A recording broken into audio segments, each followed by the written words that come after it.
हाँ तो दोस्तों, इस वीडियो के अंदर हम राजगौर कैस्टर डेरिवेटिव्स के आईपीओ के बारे में बात करेंगे और जानेंगे कि इस आईपीओ के अंदर आपको कितना लिस्टिंग गेन मिल सकता है और आपको इस आईपीओ के अंदर अप्लाई करना चाहिए या नहीं। चलिए शुरू करते हैं। तो देखिए, सबसे पहले हम ये जानेंगे कि ये कंपनी क्या काम करती है। तो देखिए, जो कंपनी है 2018 में ये कंपनी स्टार्ट हुई है, यानी कि लगभग 4 से 5 साल ये कंपनी को स्टार्ट हुए हो चुके हैं। तो देखिए, जो कंपनी की अगर हम बात करेंगे, जो रिफाइंड कैस्टर ऑयल के जो कैस्टर ऑयल होता है वो ये कंपनी बनाने का काम करती है और उससे रिगार्डिंग जो भी डेरिवेटिव्स होते हैं वो ये कंपनी हमें यहाँ पे बनाती हुई नजर आती है। अगर हम कंपनी के यहाँ पे बिजनेस मॉडल की अगर हम बात करेंगे तो देखिए, B2B बिजनेस मॉडल हमें यहाँ पे कंपनी का नजर आता है, यानी कि जो मेनली जो कंपनी के कस्टमर्स होते हैं वो हमें यहाँ पे प्राइवेट कंपनीज, जो बड़ी बड़ी प्राइवेट कंपनीज होती है वही हमें यहाँ पे मेनली कंपनी के कस्टमर्स यहाँ पे नजर आते हैं। तो देखिए, जब ऐसी बड़ी बड़ी कंपनीज आपकी कस्टमर्स होती है तो वहाँ पे नॉर्मली आपको ज़्यादा मार्जिन कमाने नहीं देती है, यानी कि यहाँ पे जो नेट प्रॉफिट मार्जिन की अगर हम बात करेंगे, भले कितना भी ज़्यादा रेवेन्यू यहाँ पे कंपनी का बढ़ जाएगा, लेकिन यहाँ पे जो नेट प्रॉफिट का मार्जिन है वो हमेशा यहाँ पे कम देखने को मिलेगा। तो अगर यहाँ पे कंपनी को प्रॉफिटेबिलिटी, यानी कि अगर अपना ROE अगर काफ़ी ज़्यादा अगर यहाँ पे करना है तो इनको जो एसेट टर्नओवर है वो इनको यहाँ पे काफ़ी ज़्यादा बढ़ाना पड़ेगा, यानी कि लगभग अगर इनके अगर एसेट अगर 100 करोड़ के तो इनको लगभग यहाँ पे 5 से 10 टाइम्स यहाँ पर इनको एसेट टर्नओवर यहाँ पे करना पड़ेगा, तभी जाके इनका जो ROE है लगभग 15-20% के लगभग हमें यहाँ पे ये कंपनी का ROE आता हुआ नजर आएगा। अब अगर हम ऑब्जेक्टिव की अगर हम बात करेंगे तो देखिए, नॉर्मली वर्किंग कैपिटल की रिक्वायरमेंट के लिए यहाँ पे कंपनी का आईपीओ में आता हुआ नजर आ रहा है और यहाँ पे आईपीओ से रिलेटेड जो कंपनी का एक्सपेंसिव लगने वाले हैं वो भी कंपनी हमें यहाँ पे इसी से यूटिलाइज करती हुई नजर आएगी।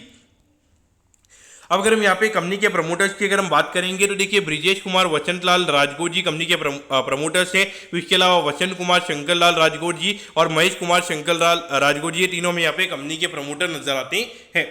अब अगर हम यहाँ पे कंपनी के फाइनेंशियल्स की अगर हम बात करेंगे तो देखिए, 2021 में लगभग 11 करोड़ के लगभग कंपनी का रेवेन्यू का नंबर था और पिछले साल अगर हम देखेंगे लगभग 428 करोड़ का रेवेन्यू का नंबर यहाँ पे ये कंपनी ने किया है, जो कि अगर हम देखेंगे अराउंड 40 टाइम्स यहाँ पे जो कंपनी का रेवेन्यू का नंबर है वो हमें यहाँ पे 2 ईयर्स में यहाँ पे होता हुआ नजर आया है। अगर हम प्रॉफिटेबिलिटी की बात करेंगे तो यहाँ पे कंपनी लॉस में थी।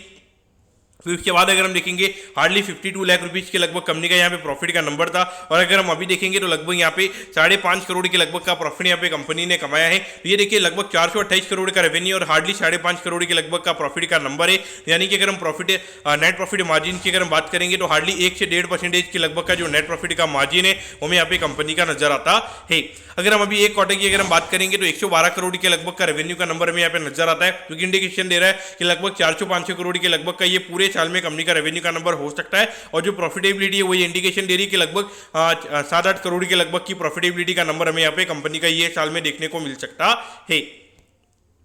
अब अगर हम आईपीओ के डिटेल्स के बारे में अगर हम बात करेंगे तो देखिए, 17 तारीख को ये आईपीओ में ओपन होता हुआ नजर आएगा और 20 तारीख को ये आईपीओ में क्लोज होता हुआ नजर आएगा। अब अगर हम यहाँ पे आईपीओ के प्राइस की अगर हम बात करेंगे, 50 रुपये पर शेयर पे कंपनी हमें शेयर देती हुई नजर आ रही है। 3000 शेयर्स का हमें यहाँ पे लॉट नजर आता है, यानी कि एक लॉट को अप्लाई करने के लिए यहाँ पे 1.5 लाख रुपए आपको यहाँ पे लगने वाले हैं। अब अगर हम टोटल इश्यू साइज की अगर हम बात करेंगे तो देखिए, 47 करोड़ 81 लाख रुपीज का आईपीओ में यहाँ पे नजर आता है। इसमें से अराउंड 44 करोड़ 48 लाख रुपीज यहाँ पे कंपनी के पास में यहाँ पे जाते हुए नजर आएंगे और उसके अलावा यहाँ पे 3 करोड़ 33 लाख रुपीज का हमें यहाँ पे ऑफर फॉर सेल नजर आता है, यानी कि ये जो पैसा है ये यहाँ पे कंपनी के प्रमोटर्स के पास में हमें यहाँ पे जाता हुआ नजर आएगा। और ये जो कंपनी है ये कंपनी हमें NSE के SME प्लेटफॉर्म पे ये कंपनी हमें लिस्ट होती हुई नजर आएगी। अब अगर हम टाइम टेबल के बारे में अगर हम बात करेंगे तो देखिए, 26 तारीख को आपको पता चल जाएगा कि आपको अलॉटमेंट मिला है या नहीं। अगर अलॉटमेंट नहीं मिलता है 27 तारीख को आपको रिफंड मिल जाएगा। 30 तारीख को आपके डीमैट अकाउंट में शेयर आ जाएंगे अगर आपको अलॉटमेंट मिलता है और 31 तारीख को ये कंपनी हमें लिस्ट होती हुई नजर आएगी। लेकिन देखिए, आजकल बहुत ज्यादा लिस्टिंग्स हमें यहाँ पे पहले भी होती हुई नजर आ रही है, तो पॉइंट ऑफ व्यू से आपने डेली यहाँ पे ट्रैक करना चाहिए कि कहीं अगर आपको अलॉटमेंट आई है तो क्या उसकी लिस्टिंग पहले तो नहीं है, तो पॉइंट ऑफ व्यू से आपने इसे देखना चाहिए। अब अगर हम एट दी एंड अगर हम वैल्यूएशन के पैरामीटर्स की अगर हम बात करेंगे तो देखिए, लगभग 120 करोड़ के मार्केट कैप पे ये कंपनी का आईपीओ में आता हुआ नजर आ रहा है। तो उसके हिसाब से अगर हम देखेंगे लगभग 21 से 22 के पी रेशियो पे ये कंपनी का आईपीओ में आता हुआ नजर आ रहा है। तो वैल्यूएशन वाइज अगर हम देखेंगे तो एक नॉर्मल काइंड ऑफ वैल्यूएशन पे कंपनी का आईपीओ में आता हुआ नजर आ रहा है। जिस तरीके से ग्रोथ हमें देखने को मिल रही है तो पॉइंट ऑफ व्यू से देखा जाए मेरे ख्याल से वैल्यूएशन यहाँ पे एक फेयरली वैल्यूएशन कंपनी का आईपीओ में यहाँ पे नजर आता है, ना तो ज्यादा सस्ता है ना तो यहाँ पे महंगा है। अब आपको लगेगा कि क्या ये जो 21-22 का पी रेशियो क्या ये 30-35 के लगभग का पी रेशियो हो सकता है, तो देखिए मेरे ख्याल से यहाँ पे अराउंड 35% के लगभग का रिटेल कोड हमें यहाँ पे कंपनी का नजर आता है, यानी कि लगभग जो अराउंड 47 करोड़ के लगभग का आईपीओ, इसमें से लगभग 13-14 करोड़ के लगभग ही हमें यहाँ पे रिटेल का कोटा यहाँ पे नजर आता है। तो उस पॉइंट ऑफ व्यू से देखा जाए तो इतना ज़्यादा लिस्टिंग के दिन हमें यहाँ पे फ्री फ्लोट देखने को नहीं मिलेगा। तो उस पॉइंट ऑफ व्यू से देखा जाए तो मेरे ख्याल से लिस्टिंग के टाइम में अराउंड 30-35 के लगभग का पी रेशियो ये कंपनी का हमें यहाँ पे होता हुआ नजर आ सकता है। और अगर हम ग्रे मार्केट प्रीमियम की भी अगर हम बात करेंगे तो लगभग यहाँ पे 20% के लगभग का ग्रे मार्केट प्रीमियम यहाँ पे नजर आता है, यानी कि 50 रुपये पे कंपनी हमें शेयर देती हुई नजर आ रही है और लगभग 10 रुपये का ग्रे मार्केट प्रीमियम हमें यहाँ पे नजर आता है। तो देखिए वैसे तो अभी ग्रे मार्केट प्रीमियम जब आईपीओ में ज़्यादा पूरा जो सब्सक्रिप्शन आ जाता है उसके बाद में लगातार हमें डाउनसाइड देखने को मिलती है, तो इतना ज़्यादा भरोसा नहीं करना चाहिए। लेकिन मुझे लगता है कि यहाँ पे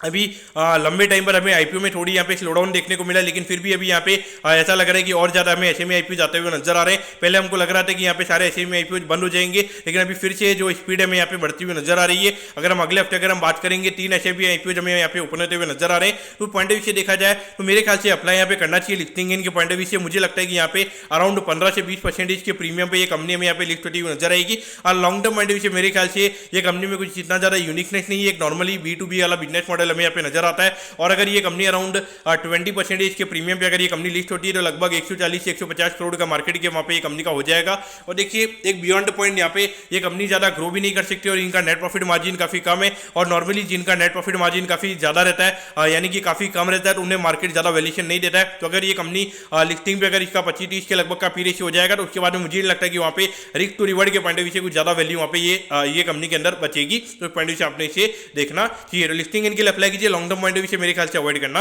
यहाँ पे सही रहेगा। तो दोस्तों मैं कहता हूँ कि राजगौर कैस्टर के आईपीओ के बारे में आपको सब कुछ समझ में आ गया होगा। अगर आपकी कोई भी क्वेरीज है आप कमेंट कीजिए, मैं जरूर आपके कमेंट पर रिप्लाई करूंगा। ओके दोस्तों, thank you, have a nice day.